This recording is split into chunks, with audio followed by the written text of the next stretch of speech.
सभी गायत्री परिवार के परिजन अपने परिवार वालों से मिलने का जो मौका होता है उनमें ये पर्व महापर्व गायत्री जयंती का है। हमारे गुरुदेव पंडित श्रीराम शर्मा आचार्य जी, जिन्होंने अपनी सारी उम्मीदें लगा करके और पूरी तप की शक्ति लगा करके एक बहुत ही सुंदर, बहुत ही प्यारा परिवार बनाया, जिसे हम लोग गायत्री परिवार के नाम से जानते हैं, जिसे हम गायत्री परिवार कहते हैं। गुरुदेव कहते हैं कि मेरा और कोई खुद का परिवार नहीं है, जो भी है मेरे जितने भी परिजन है वही मेरा परिवार है, उन्हीं में मेरे बेटे बेटी हैं, हम सब उनके बच्चे हैं। वो हमसे बहुत सारी उम्मीदें, बहुत सारी आशाएं रखते हुए उन्होंने बहुत बड़ा, बहुत अच्छा परिवार बनाया और जिसे हम गायत्री परिवार कहते हैं।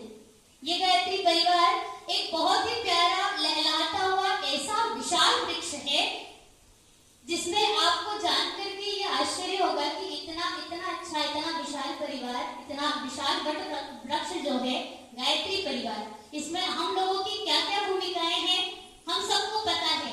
पर एक बार मैं अपनी संतुष्टि के लिए आपको याद दिला दूं कि ये जो गायत्री परिवार रूपी विशाल वृक्ष है, इसमें हम जो एक तना, मजबूत तने के रूप में जिसको हम माने, उसको हम हमारे वरिष्ठ परिजनों को देख सकते हैं। जो भी हमारे ऊपर वरिष्ठ लोगों का हाथ है, ये वो मजबूत तना है जिसने इस गायत्री परिवार रूपी विशाल वृक्ष को संभाले रखा है। अगर ये तना ना हो तो गायत्री परिवार का जो वृक्ष है वो लहलहा नहीं सकता। तो हमारे जो परिजन, जो वरिष्ठ जन है, जो केवल अगर बैठे बैठे ध्यान भी रखे ना कि कहाँ क्या काम चल रहा है, तो भी हमारे जो वृक्ष है वो बहुत लहला सकता है। कुछ करने की जरूरत नहीं है उन्हें बस खड़े रह करके मजबूती के साथ सारे वृक्ष को बांध करके रखने की जरूरत है। ऐसे हमारे वरिष्ठ परिजन जो जामवंत की तरह हनुमान को याद दिलाते हैं कि तेरे अंदर क्या क्या शक्तियां हैं। उसी के बाद जो इस तने की अलग अलग शाखाएं निकली हुई है, जो अलग अलग पत्तियां निकली हुई है, ये कौन है? ये हम आप जैसे परिजन हैं, जो क्या करते हैं, उन वरिष्ठ लोगों के नीचे आकर के उनके संरक्षण में हम लोग काम करते हैं। तो हम उन पत्तियों की, उन शाखाओं की तरह है जो क्या करती है, अपना काम करती है। पत्तियों का काम क्या होता है? यहाँ पे जो बच्चियां स्कूल जाने वाली, जरा बताएं, पत्तियां क्या करती हैं?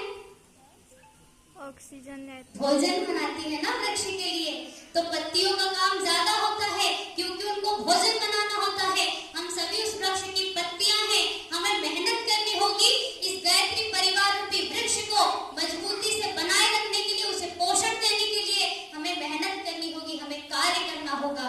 तना अपनी जगह हमें मजबूती दे रहा है, लेकिन अपना भरण पोषण, इस परिवार का पालन पोषण करने के लिए मेहनत किसको करनी होगी? हम युवा वर्ग के लोगों को करनी होगी। तभी क्या होगा, उन पत्तियों से भोजन पा करके इस गायत्री परिवार रूपी वृक्ष पे मीठे मीठे फल लगेंगे। और वो मीठे मीठे फल कौन है? ये छोटे छोटे बच्चे हैं, जो बच्चे अब नए तरीके से आगे आ रहे हैं। ये फल है, ये फल डिसाइड करेंगे कि हमने वृक्ष को किस तरह से खाद पानी दिया, किस तरह से पोषण दिया है। अगर ये फल मीठे निकले तो कितनी अच्छी बात है, मतलब सभी पूरे वृक्ष ने मिलकर के अच्छा काम किया तो फल कितने मीठे निकले। और अगर यही फल कड़वे निकले तो गलती किसकी रही? किसकी रही? जिम्मेदारी ले रहे हैं ना हम लोग। कहीं ना कहीं तने से गलती हुई है या पत्तियों से, शाखाओं से गलती हुई है, तो ये फल मीठे नहीं निकल पाए। इन फलों को हमें मीठा बनाना है। अब बताइए कि ये फल, ये पेड़ जो है बिना जड़ के टिक रहा है क्या? बिना जड़ के ये पेड़ बढ़ रहा है क्या? नहीं। वो जड़ कौन है? वो जड़ है शांति कुंज हरिद्वार, परम पूज्य गुरुदेव के सानिध्य में उस जड़ ने पोषण पाया है। वो उस जड़ के माध्यम से हम तक वो पोषण पहुंच रहा है, तभी ये पौधा, ये पेड़ लहलहा रहा है। तो हमारे परम पूज्य गुरुदेव पंडित श्रीराम शर्मा आचार्य जी जो शांति कुंज हरिद्वार से जड़ के